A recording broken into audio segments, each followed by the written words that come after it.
अस्सलामुअलैकुम। Welcome to awareness lecture.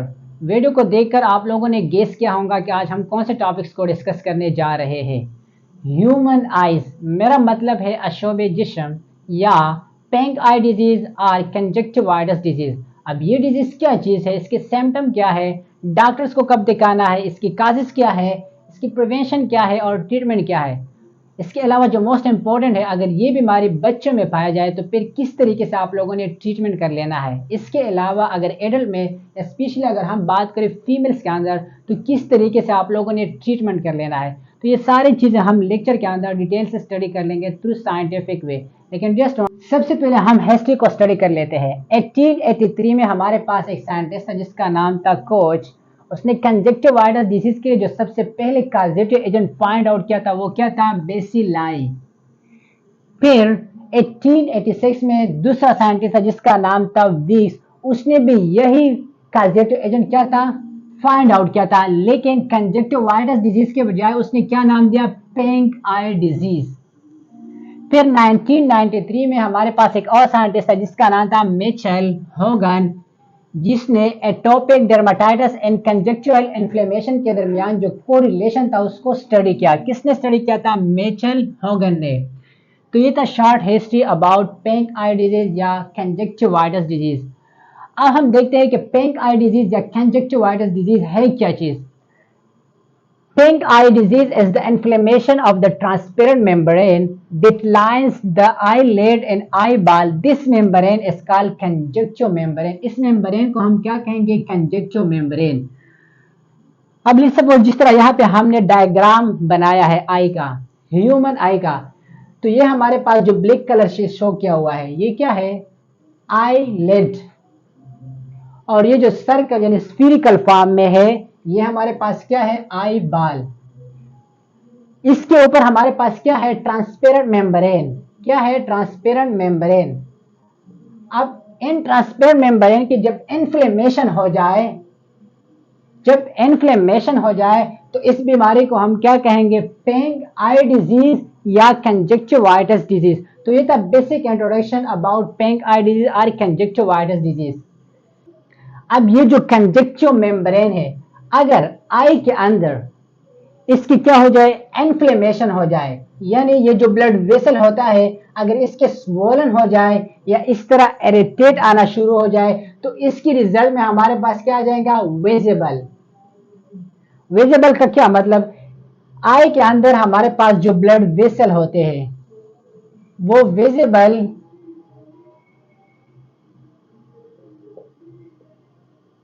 हो जाएंगे।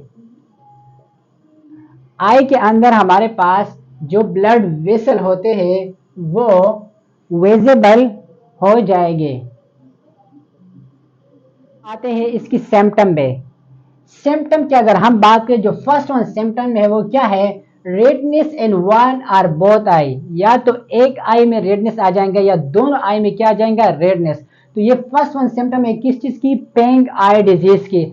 अगर ये आप लोगों को लग जाए तो इस मीन का आप लोगों को ये बीमारी है। और ये किस तरह होता है, जिस तरह यहाँ पे हमने जिक्र किया कि हमारे पास जो ब्लड वेसल होते हैं अगर ये बीमारी काज हो जाए तो यहाँ पे जो ब्लड फ्लो है वो ब्लड फ्लो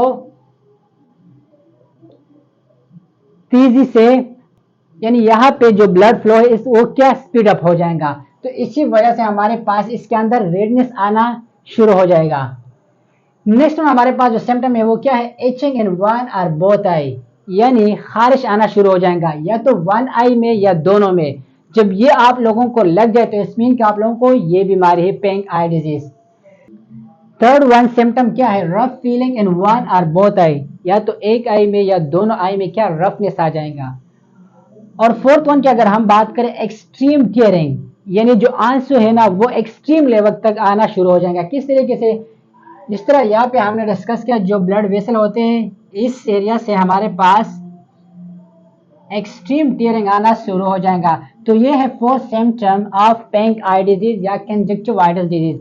और लास्ट में हमारे पास जो है वो है फोटोफोबिया। फोटोफोबिया का क्या मतलब, यानी sensitivity to light, sensitivity to light, sensitivity to light, अब इसका क्या मतलब है? जब आप सूरज या लाइट को देखेंगे तो आपको बेड फील हो जाएगा। तो मतलब कि फोटोफोबिया अगर आपको लग गया तो इसका मतलब कि आप लोगों को क्या है, पिंक आई डिजीज या कंजक्टिवाइटिस डिजीज।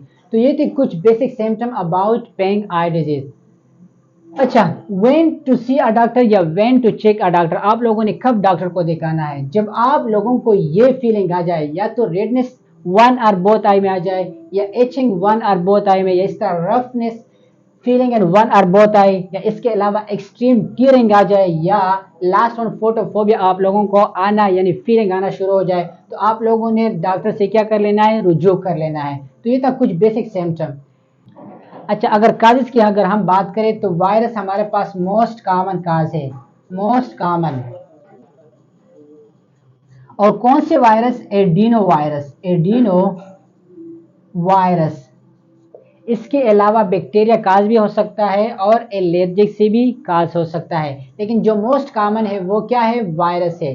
लेकिन अगर एक्सट्रीम कंडीशन में चला जाए, मतलब यानी ये अडोप्ट कर ले बिहेवियर को, तो फिर हमारे पास बैक्टीरिया से भी काज हो सकता है और इस तरह एलर्जिक कंडीशन से भी ये बीमारी काज हो सकता है। प्रिवेंशन की अगर हम बात कर ले तो सबसे पहले आप लोगों ने ब्लैक ग्लासेस यूज कर लेने हैं। इसके फायदा क्या है? फायदा ये कि आप लोग फोटोफोबिया से बच जाएंगे। दूसरी, जो आप लोगों को एचिंग फील होता है, एचिंग से आप लोगों को क्या, ये जो बीमारी है और भी बढ़ सकते हैं, तो ये भी आप लोगों को क्या हो जाएगा, इसमें भी कमी आ जाएंगी। और तीसरी जो आप लोगों ने प्रिवेंशन कर लेना है, डिस्टिल वाटर यूज कर लेना है जब आप लोगों ने फेस को वॉश कर लेना है।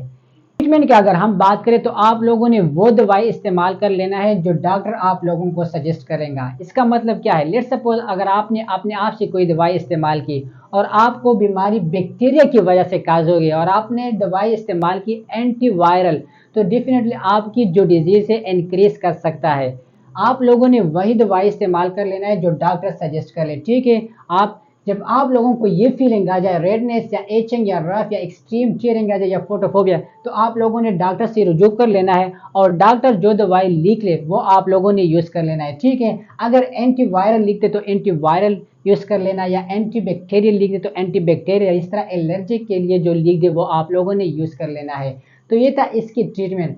और इसकी ड्यूरेशन की अगर हम बात करें तो ड्यूरेशन हमारे पास जब आप लोगों को फर्स्ट टाइम लगे, ड्यूरेशन की अगर हम बात करें, अगर आप लोगों को फर्स्ट टाइम लगे, फर्स्ट टाइम, तो फर्स्ट टाइम तकरीबन 1 to 4 वीक। लेकिन अगर आपको दोबारा ये बीमारी काज हो जाए तो मैक्सिमम 1 to 4 डे ठीक होने में लगता है। इसका मतलब ये कि ये कोई इतना बड़ा बीमारी नहीं, नॉर्मल बीमारी है। लेकिन आप लोगों ने क्या कर लेना है, एहतियात कर लेना है, अपने आप से कोई ड्रग्स वगैरह नहीं लेने, या जो ड्रेप्स होता है स्पेशली आप लोगों ने वही यूज़ नहीं कर लेना है। जो डॉक्टर आपको सजेस्ट करेगा वो आप लोगों ने यूज़ कर लेना है। इसके अलावा लेक्चर के स्टार्ट में हमने कुछ इंपॉर्टेंट बातें शेयर की थी। लेट्स सपोज अगर ये बीमारी कोई बच्चे को काज आए तो फिर आप लोगों ने किस तरीके से ट्रीटमेंट कर लेना है। फॉर एग्जाम्पल, डॉक्टर आप लोगों को ड्रेप सजेस्ट कर ले तो आप लोगों ने किस तरीके से इस्तेमाल कर लेना है। अगर किसी बच्चे का उम्र 1 ईयर हो या इससे भी कम हो, पहले तो आप लोगों ने कोशिश कर लेना है कि डायरेक्ट आई के अंदर आप लोगों ने इस्तेमाल कर लेना है। अगर पॉसिबल नहीं कोई वजूहात की वजह से, तो आप लोगों ने साइड पे उसको क्या कर लेना है, इस्तेमाल कर लेना है। इससे थोड़ा भी पार्ट एंटर हो जाए तो वो प्रोटेक्ट हो सकता है, यानी केयर हो सकता है इसका।